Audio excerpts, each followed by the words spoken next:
On Business Incorporated today. South Africa inflation slows. However, Reserve Bank promises more rate hike.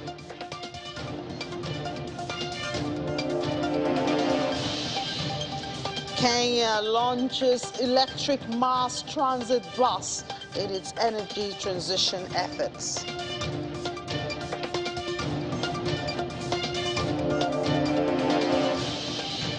And businesses in Ghana react to inflation and high lending costs by closing shops. Good afternoon. Welcome to Business Incorporated here on Channels Television. I'm Ini John Mekwa. Let's start as usual with major markets in Africa. We saw at intraday that the NGX rebounds. Others are negative at intraday, and that's after two dip falls for the NGX. And now we see it rebounding at, even though not so much, but we do hope that the market closes in the positive. So we see the South Africa is all down today at more than 1% at intraday at 65,654.18. We look at other parts of Africa now to see how the numbers are. And Egypt is in the red. Kenya closed yesterday in the red. We'll move to the Middle East now, and there we see also one market in the green, others dipped at intraday. That's Tadawul. Tadawul of Saudi Arabia was in the green at intraday, showed some gains, but other markets in the region were not so bright. And there we have the numbers there on your screen. Abu Dhabi down 0.17%, Dubai down also, and when we look at other parts of in that region, there are others numbers.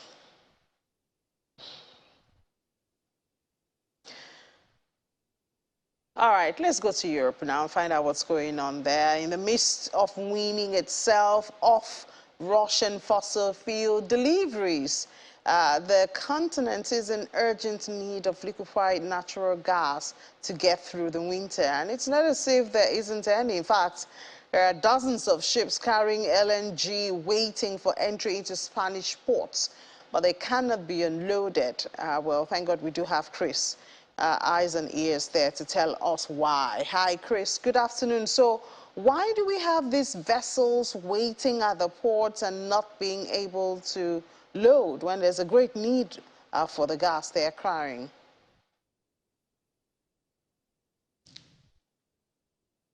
Well, because there aren't any capacities for them to dock and unload. Currently, there are more than 35 ships carrying LNG that are waiting off the Spanish coast, according to traders and analysts that have been talking to news agency Reuters. Spain, which has 6 LNG terminals, is only able to offer a handful of slots to process these vessels and their cargo, insiders say. Spain's national gas grid operator Gas said this week that it may have to reject unloads of liquefied natural gas due to overcapacity at its terminals. In a statement, the body also said high occupation levels by tanks at the country's regasification plants was expected to remain, at least until the first week of November. At these facilities, liquefied gas is extracted from the tankers and through heating is then regasified before being fed into the grid. Spain has the biggest regasification capacities in the European Union. That's why it is the main destination for LNG tankers. The country's processing capacities make up 44% of the whole EU's. What are the risks of this ship sitting idle there at the sea?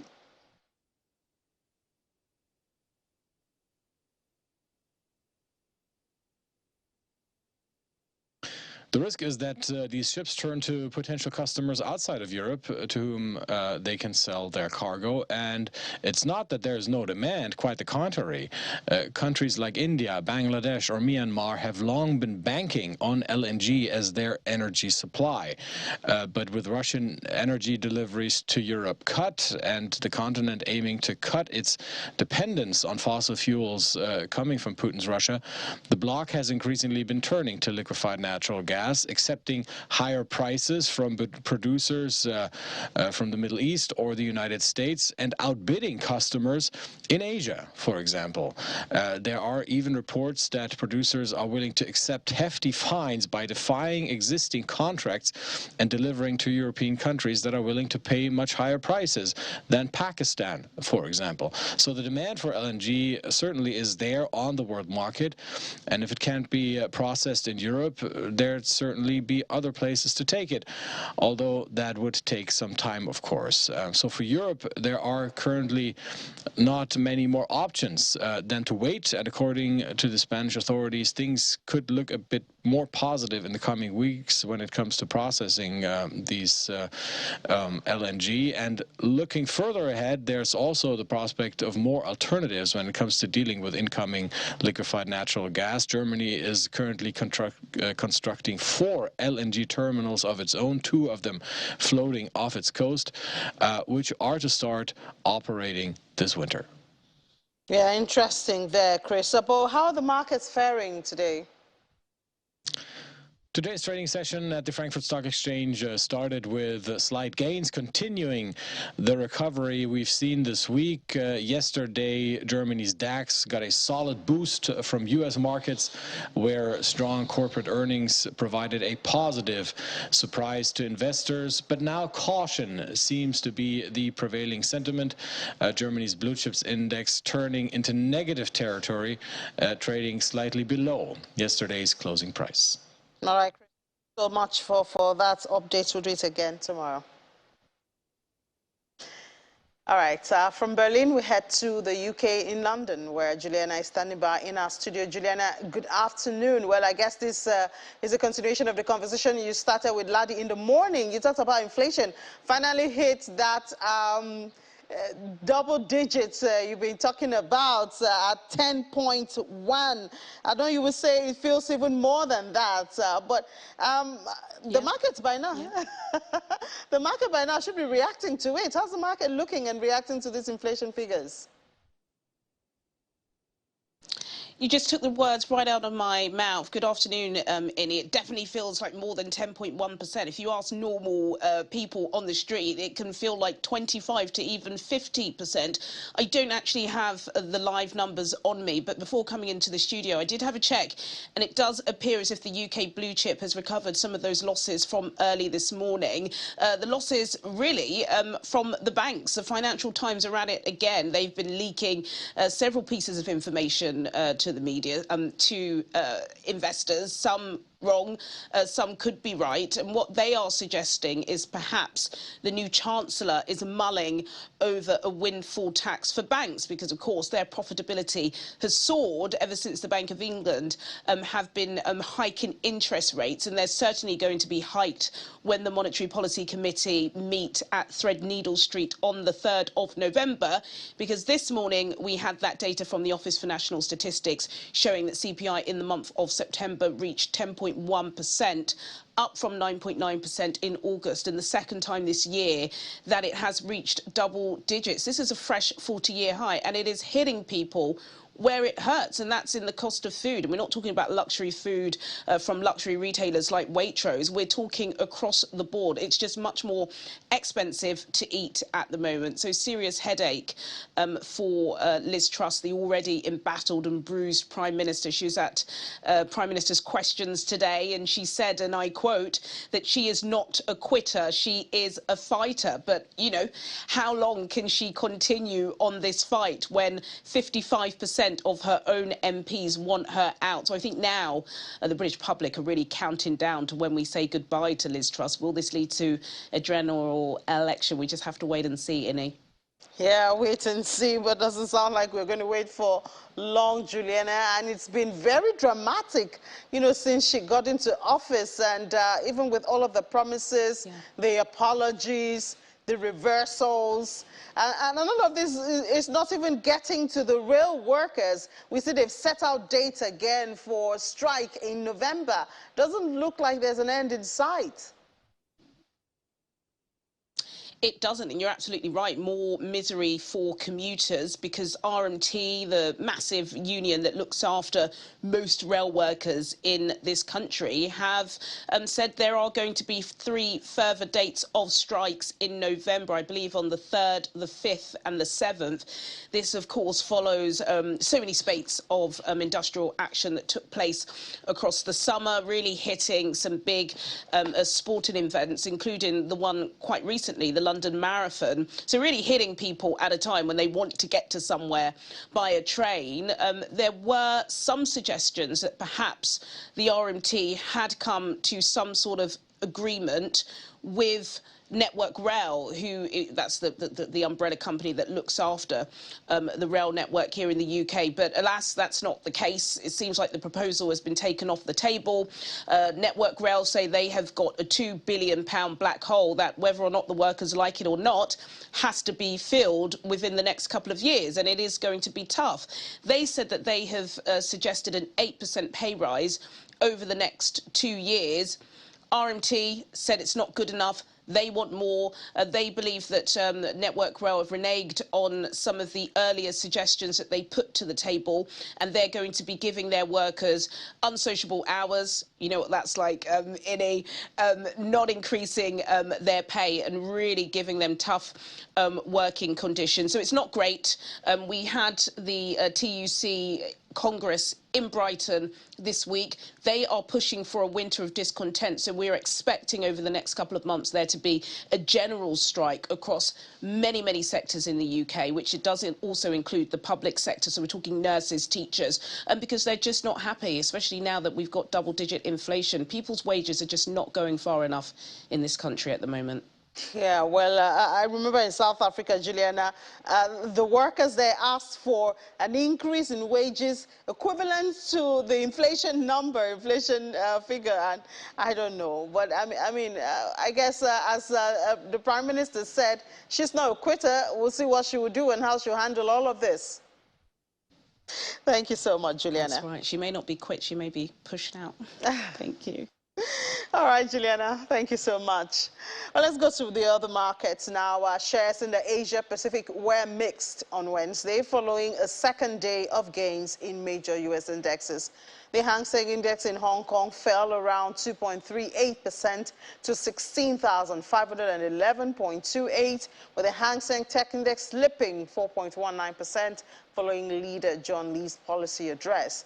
Mainland China's Shanghai Composite shed 1.19% to 3,044.38, while the Shenzhen component lost almost 1.5%. South Korea's Kospi declined 0.56% to close at 2,237.44.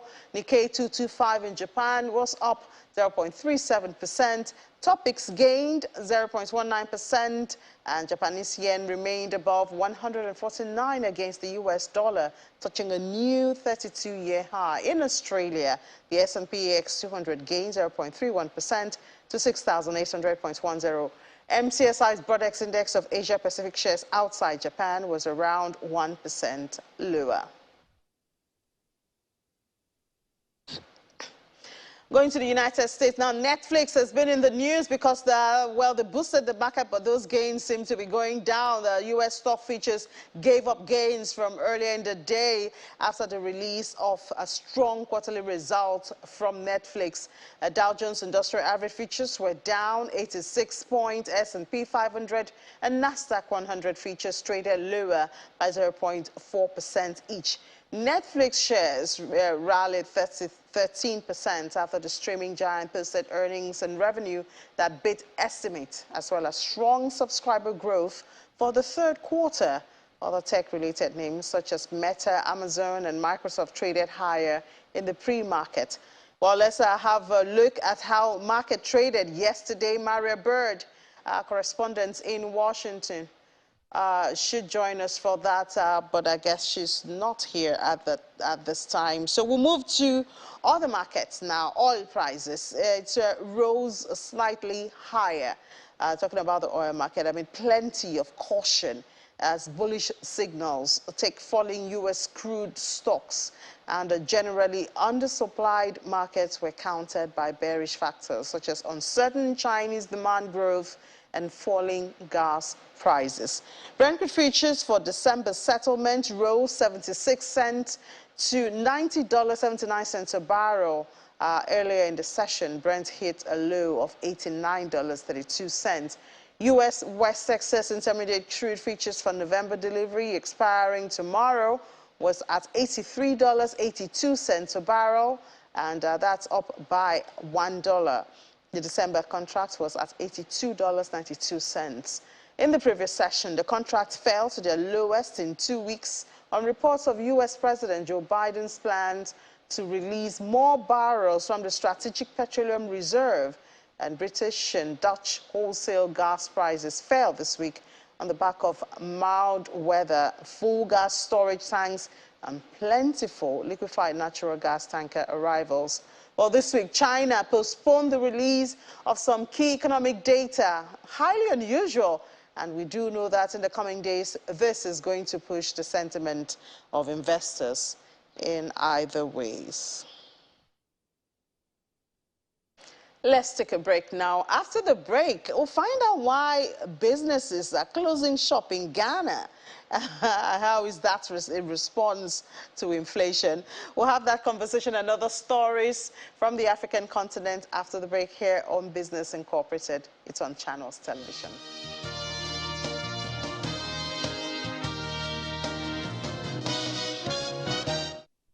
You're welcome back. You're still watching Business Incorporated here on Channels Television. We head straight to Ghana, where shop owners are closing their businesses for 3 days to protest spiraling inflation. Members of the Ghana Union of Traders Association said they'll suspend commercial activities in the capital, Accra, from today to show their frustration over the weakening currency. Remember, a couple of days ago, the currency was rated as the worst performing, surging inflation, and high lending rates. Well, Ghanaian authorities are in talks with the International Monetary Fund for support, so as much as $3 billion after the country was priced out of global debt markets this year. We have joining us to put some thoughts to this, Professor John Gatsi, Dean of the University of Cape Coast in the School of Business in Ghana. Good afternoon, Prof. Thank you so much for your time this afternoon. Thank you. So, I mean, I don't understand this sort of protest where they're closing shops. Isn't that going to make the situation even worse? It's going to affect consumers, customers. I don't know if the government is going to feel this impact. Well, it depends on how you look at it. What we have noticed is that consumers and all the traders who are not part of this association seem to be giving goodwill to Guta executive to carry on the action. The essence is to just drum home the erosion that they have suffered in their capital as a result of rising interest cost, as a result of rising prices reflected in inflation, and also as a result of the daily change in the exchange rate as we speak now. Yesterday, it was around 12 cedis to $1, but today it's around 13 cedis to $1. So that is the frustration they want to express. And I believe the reason why they have chosen to do this is that it doesn't seem to many that frantic efforts are being put in place to deal with the matter. So it's a sign to vent this frustration, to awaken the authorities to do something very visible and tangible to deal with the currency. What's I also think, as you said, we do not expect them to carry on this action for the 3 days, because the very people who are giving the goodwill will be inconvenient. There will be disruption in their consumption plans. There are many people who come from other regions, especially to Accra, to buy goods to go and retail. All these things will disturb them. Of course, we do know that the government will lose some revenue, but I believe along the line, they need to respect the goodwill of the purchasing public to limit their frustration and inconvenience. All right, so what, from your perspective, do you think they will term as visible and good enough efforts by the government to give them, because a lot of countries have high inflation, surging even more. I mean, we just talked about the UK, it's entered double digits. South Africa, okay, they have a little bit of taper there, but even here in Nigeria, our inflation is at 20.77. I know Ghana is higher than that, but you know, it seems to be a global issue at this time. So what do they want to see to convince them that the government is making effort? They're waiting on IMF for the assistance they've requested for. Well, it seems the IMF has become mutually exclusive strategy for the government, and the government is not forthcoming in terms of what is going on. The attitude and orientation of the government doesn't show that we are indeed in crisis. While they point fingers only into Ukraine, Russia, meanwhile we do not import all those items from Russia and Ukraine. Recently, the IMF had cause to now frankly indicate to the authorities that the inflation situation in Ghana is domestically driven. So this has empowered these traders that know the government ought to do something more than indicating Ukraine. And the worst of it all is that last week, about 10 member team of investors from Ukraine came to Ghana to invest, looking for investment opportunities.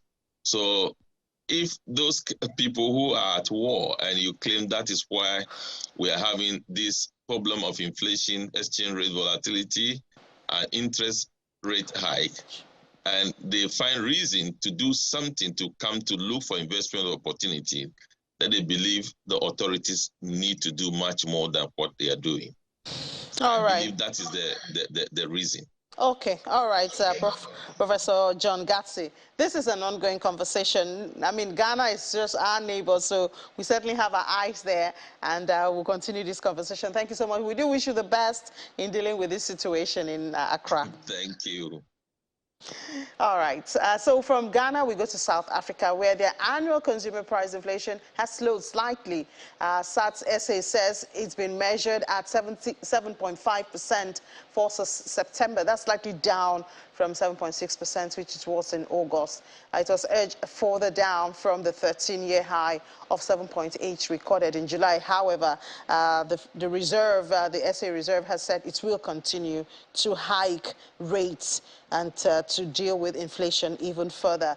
And then from there, we move to Kenya, where Kenya Power and Lighting Company, in partnership with Sweden firm Rome Electric, has launched the first ever electric commuter bus in Nairobi. The bus has a capacity of 77 passengers and can carry up to 90% of commuters. The bus requires less maintenance and cuts operational costs by 50%. Talking about transition of energy there in Kenya. And Morocco has signed a green partnership deal with the European Union, with the two parties agreeing to bolster cooperation in renewable energy. The North African country is seeking to offer alternatives for European nations trying to wean themselves off fossil fuel, especially from Russia. The Memorandum of Understanding is the first of its kind, according to the analysts and the officials from both ends. It's also set to boost cooperation in the fight against climate change, with private sector involvement as part of it.